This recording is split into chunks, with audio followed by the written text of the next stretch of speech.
Quería compartir hoy algunas ideas acerca de lo que yo le he llamado la obra maestra de Satanás. ¿Cuál es la obra maestra de Satanás en este mundo? Y lo primero que quería hablar es un poco acerca de este ser. La Biblia habla de que Satanás es el príncipe de la potestad del aire, el espíritu que ahora opera en los hijos de desobediencia, de los que no son cristianos, de los impíos. Y básicamente en la Biblia vemos que primeramente aparece como la serpiente que engañó a Eva en el huerto del Edén. Cuando Dios le dijo a Eva que el día que comiera del fruto no iba a morir, Satanás le dijo, no vas a morir, no te va a pasar nada, vas a ser como Dios. Y Eva le creyó el cuento, le creyó la mentira, comió del fruto, se la dio a Adán. Adán no fue engañado. Dice el apóstol Pablo que fue Eva quien fue engañada. Adán murió, Adán comió por amor a Eva. Adán prefirió comer y morir con Eva porque Dios había dicho, el día que comas mueres. Y Adán prefirió morir con Eva y comer por el gran amor que le tenía a Eva, a no comer y quedar solo, quedar sin Eva, porque Eva iba a morir. Él lo entendía de esa manera, como Dios lo dijo. Pero básicamente, volviendo al tema, la serpiente fue quien ocasionó eso. En el libro de Apocalipsis nosotros vemos que esa serpiente es llamada la serpiente antigua. En el libro, el apóstol Juan, en el año 97 de la era cristiana, habló de esa serpiente antigua, refiriéndose a la serpiente del libro de Génesis, que engañó a Eva. Y ese ser es un ser caído, un ángel caído, arrastró consigo una gran cantidad de ángeles que se rebelaron contra Dios. Y de alguna u otra manera muchos, entiendo por otros libros de la Biblia, el libro de Judas habla de que hay ángeles que están encerrados en prisiones de oscuridad hasta el día del juicio, pero hay otros que obviamente están, como el apóstol Pablo dice, el príncipe de la potestad del aire, el espíritu que ahora opera en los hijos de desobediencia. Hay una influencia satánica visible en muchas cosas que nosotros vemos, que no sabemos por qué el ser humano la hace, y es influencia satánica. Esos seres están ahora mismo cerca, están en el aire, están en el ambiente. Yo no lo entiendo cómo, nadie lo entiende, pero están ahí. Si no, nosotros, yo que soy dominicano, soy de la República Dominicana, aunque vivo en Estados Unidos, tenemos mucha brujería, mucha influencia satánica con el vudú. Pero básicamente lo que quería comentar, que la obra maestra de Satanás es mantener al ser humano lejos de Dios, lejos de Jesucristo. No porque Satanás tenga algún interés particular por el ser humano, sino porque Satanás odia lo que Dios ama. Y como él no puede hacerle, o él y sus demonios no pueden hacerle daño a Dios, la idea general es hacerle daño al hombre como una manera de hacerle daño a Dios. Y lo ha logrado hasta cierto punto, hasta el punto en que Dios lo ha permitido, por sus propias razones. Pero el punto es que la influencia satánica que vemos en el mundo, Satanás afecta la mente, y la batalla de Satanás en el ser humano es en la mente del ser humano, a través de influencia. Pero el fin principal es alejar al ser humano de Dios a través de muchas cosas, a través de placer, a través de distracciones, a través de causar enfermedades. Muchas personas son enemigas naturales de Dios porque quieren culpar a Dios de muchas cosas, quieren culpar a Dios de sus propios males. Muchas personas dicen, ¿cómo puede existir un Dios que acepte que mueran niños? O que personas que mujeres sean violadas, como mi hija fue violada por 10 hombres, y como Dios, ¿dónde está ese Dios que aceptó eso y que lo permitió? Y son personas que culpan a Dios muchas veces de sus propios errores, o de los errores del ser humano en sentido general, y esas son influencias satánicas. Pero a lo que yo me refiero con la obra maestra de Satanás es a las religiones. Todas las religiones falsas de este mundo lo que buscan es darle al ser humano una alternativa de que el ser humano sea religioso y tenga una religión falsa y mentirosa, y que se aleje de la religión verdadera. Esa es la obra maestra. Y Satanás tiene engañado a millones de personas en este mundo, porque el ser humano en sentido general es un ser religioso. Dios puso en el ser humano el deseo de trascender, de entender. El ser humano entiende que hay algo más de lo que vemos. Cuando nosotros vemos los cielos y vemos las estrellas y la creación, nosotros decimos, alguien creó esto y debe haber algún Dios. Y como Dios puso ese deseo en el ser humano de buscarle a Él, y Satanás lo que quiere es distraer y que el ser humano no busque a Dios, Satanás le crea las religiones también.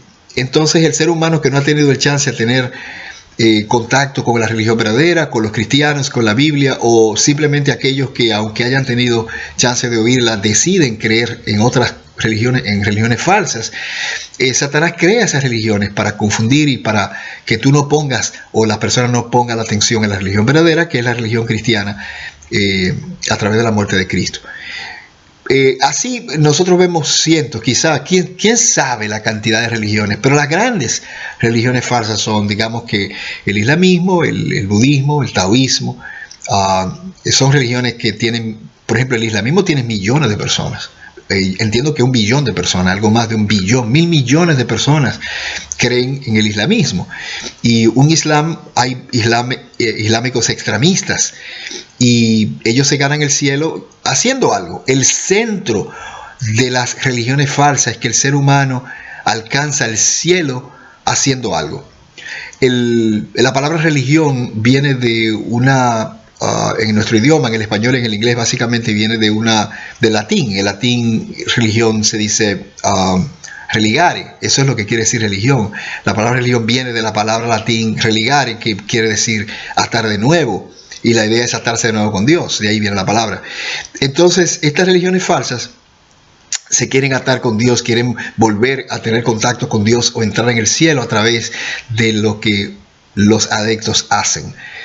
No se le ocurre a ninguna de estas religiones que el ser humano pueda ser salvo por gracia, como un regalo de Dios. La única religión que proclama que Dios le regala el cielo al ser humano es la religión cristiana, a través de la muerte de su propio creador, que es Jesucristo.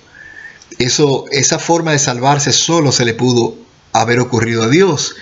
La religión cristiana enseña que todos somos pecadores, que todos merecemos el infierno, pero que Dios se hizo un hombre y Dios pagó el precio para que nosotros fuéramos al cielo. Y lo que yo debo pagarle a Dios, Cristo lo pagó por mí. Por lo tanto, yo tengo vida eterna, no porque yo haga nada. Yo no puedo hacer nada porque Dios demanda de mi perfección y yo no soy perfecto. Ya yo he pecado contra Dios, he hecho muchas cosas malas y tú también. Entonces, para yo ser salvo, la única manera es que Dios me regala el cielo. Dios, yo no me lo puedo ganar. Ahora, Dios en su justicia tiene que castigarme. Él decidió por aceptar un sustituto que muriera por mí y que fuera castigado en mi lugar. Y en el caso de la religión cristiana verdadera, el mismo Dios es un hombre y fue a una cruz y pagó por mis pecados. Y me dijo que si yo creo eso, yo soy salvo. Dios me regala el cielo. Solamente que yo tengo que aceptarlo bajo los términos que Él propone, que es que yo lo crea. No hay nada que yo pueda hacer. La obra maestra de Satanás es engañarte, llevarte a otras religiones, incluso dentro de la religión cristiana. Cuando alguien te dice que tú debes creer en Jesucristo, pero tú debes hacer algo, los peros son peligrosos. Cuando tú le hablas a cualquier religión dentro del cristianismo que te dice que cree en Cristo, pero hay que hacer algo, tú tienes que ir a misa, tú tienes que dar dinero, tú tienes que arrodillarte y hacer tal o cual cosa, aléjate de ahí. Eso es pura mentira. La religión verdadera es que tú creas el evangelio. Tú no tienes que hacer absolutamente nada, solo creer. No tienes ni siquiera que arrepentirte, no tienes que arrepentirte de nada, no tienes que cambiar nada. Dios se va a encargar.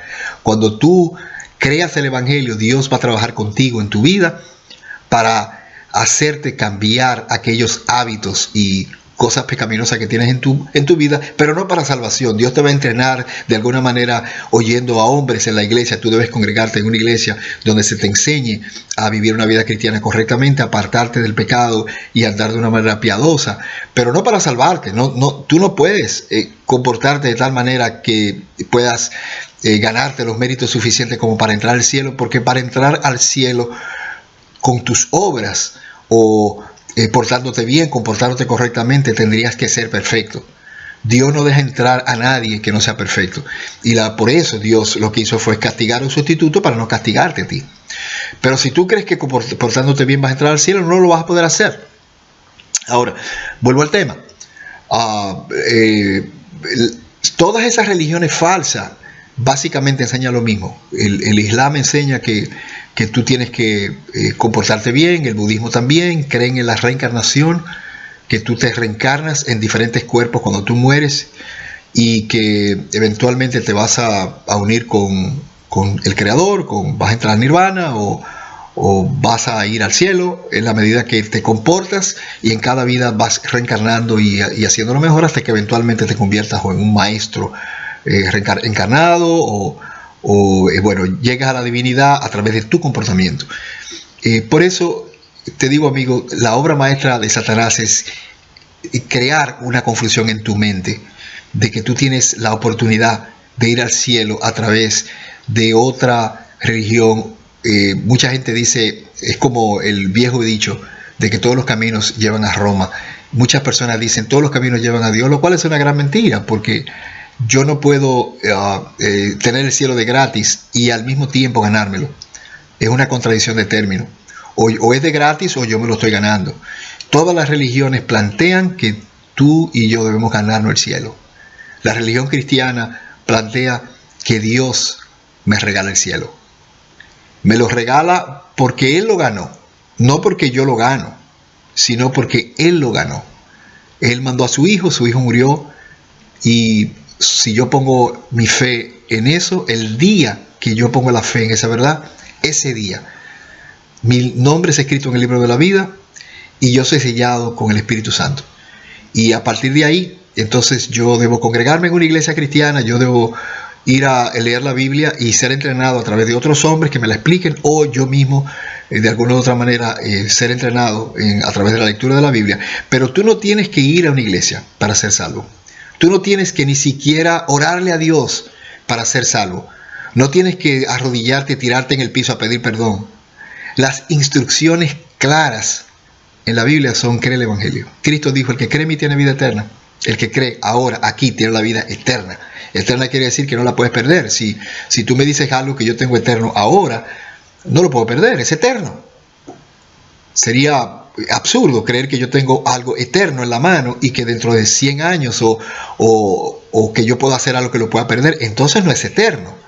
Y Cristo dijo: el que cree en mí tiene la vida eterna, es para siempre. Y eso se obtiene un día en tu vida creyendo en Cristo. Cristo te sella. Si de ahí en adelante tú decides comportarte de una manera pecaminosa, Dios va a tratar contigo. Dios te va a traer a la buena, Dios te va a traer a la mala, Dios te va a disciplinar, Dios te va a hacer entender a través de la Escritura, a través de hombres que te enseñen que debes irte apartando de las cosas que Dios no le agradan y debes adoptar en tu vida una forma de vida de acuerdo a lo que Dios ama. Pero no pienses que porque tú te comportes así Dios te va a llevar al cielo, o porque no te comportes así lo vas a perder. No. La salvación es un día. Cristo murió por tus pecados. La paga del pecado es la muerte. Él pagó por nosotros. Ya eso está pago. La justicia de Dios está satisfecha. Y lo único que tenemos que hacer es creer el Evangelio. No tienes que tirarte al piso, no tienes que ir a una iglesia. Vas a una iglesia porque Cristo quiere que vayas a una iglesia y te congregues y te juntes con personas que creen igual que tú. Y es lo que te va a convenir siempre. Vas a crecer en la fe, vas a tener una vida diferente, vas a tener comunión con personas que tienen la misma mente que tú. Pero no es necesario para ser salvos. En la Biblia vemos personas que simplemente no se unieron a iglesias. Felipe le predicó a un señor que era un etíope eunuco que se dirigía a Etiopía, y era un prosélito judaico, una persona que servía a Dios a través del judaísmo, y ellos tenían que ir eventualmente cada cierto tiempo a Jerusalén a sacrificar corderos, y este hombre era de Etiopía, era un africano. Estaba a cargo era un hombre quizá pudiente, porque era un hombre que estaba a cargo de los tesoros de una reina, y él viajaba a Jerusalén, y estaban en el periodo de transición entre el judaísmo y el cristianismo cuando Cristo ya había ascendido. Felipe era uno de los apóstoles, y quizá fue uno de los hermanos del Señor, no estoy claro, aparentemente era uno de los apóstoles, que un ángel se le apareció y le dijo: mira, ve hasta el camino y tú te vas a encontrar con un hombre. Este hombre, cuando Felipe llegó, este hombre estaba leyendo el profeta Isaías, el capítulo 53 del profeta Isaías, que fue escrito 700 años antes de Cristo. Y Felipe le preguntó: ¿tú estás entendiendo lo que lees? Obviamente este hombre era un prosélito, no era ni siquiera judío de raza. Y este hombre le dijo: ¿cómo lo voy a entender si nadie me lo explica? Y Felipe se acercó y empezó a explicarle. Este hombre lo invitó a que subiera al carro. Felipe le habló de Cristo. Ese hombre se convierte. Le dijo, mira, eso que tú estás leyendo se refiere al Mesías, que ya vino y ya murió. Y ese hombre le dijo, y ese hombre creyó el evangelio. Y ese hombre le preguntó a Felipe, ¿me puedo bautizar? Claro, bautízate. Si tú crees. Felipe no le habló de arrepentimiento. Felipe le dijo, si tú crees de corazón, te puedes bautizar. Y ese hombre dijo, creo. Inmediatamente se bautizó y ese hombre se fue gozoso. ¿A dónde se fue? ¿A una iglesia? No. Ese hombre se fue a Etiopía, a su país. Ahí no había ninguna iglesia cristiana, porque la iglesia cristiana acababa de comenzar en Jerusalén en esos días. Ahora quizá ese hombre se convirtió en un pastor y quizá fundó iglesias allá, pero la idea es que no tienes que ir a una iglesia para salvarte. Es una consecuencia y es correcto y es lo que debes hacer. Pero la salvación no depende de eso. No tienes que dar dinero. Todo eso es consecuencia de haberte salvado, pero no es para salvarte. No tienes que tirarte en el piso a pedir perdón a Dios, porque ya Dios proveyó lo que Él iba a hacer. Dios quiere que tú seas salvo. Dios no plantea la salvación difícil, la salvación es fácil. Un niño puede entender este mensaje, que Cristo murió por ti y que si tú crees esa verdad, tú tienes la vida eterna. Hoy, ahí, oyéndome a mí, puedes tener la vida eterna. ¿Lo crees o no lo crees?